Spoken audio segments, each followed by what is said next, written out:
Duck and Dukes, said Duck. Peter Sam goggled in horror. He wailed.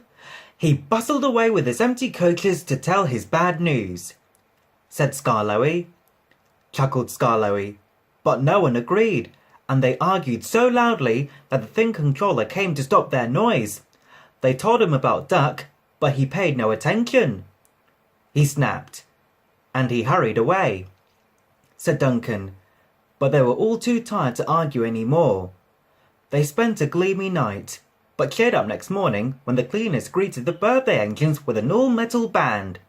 Drivers and firemen joined in, and even the thing controller banged a metal plate as loudly as anyone. The engines punctuated the music with their whistles. The owner laughed and held his ears. Presently, he looked at his watch. He ordered, so Rusty, Sir Handel and Duncan went at once to find their coaches. Visitors crowded the big station. They wanted to go to places along the line to watch the celebrations. Peter, Sam and Renes had carefully practiced their parts. Passengers in Agnes, Ruth, Lucy, Jemima and Beatrice all wore clothes of 1865. Renes had to pull them behind Peter Sam's television train, not too close and not too far away, so that the cameraman could take their pictures. Visitors waved as they went by, and at last they reached the special sidings near the extension, where they settled down to wait. Said Peter Sam at last, answered Renes. Skarloey wasn't disappointed at all. He puffed, and triumphantly came to a stand between the two trains.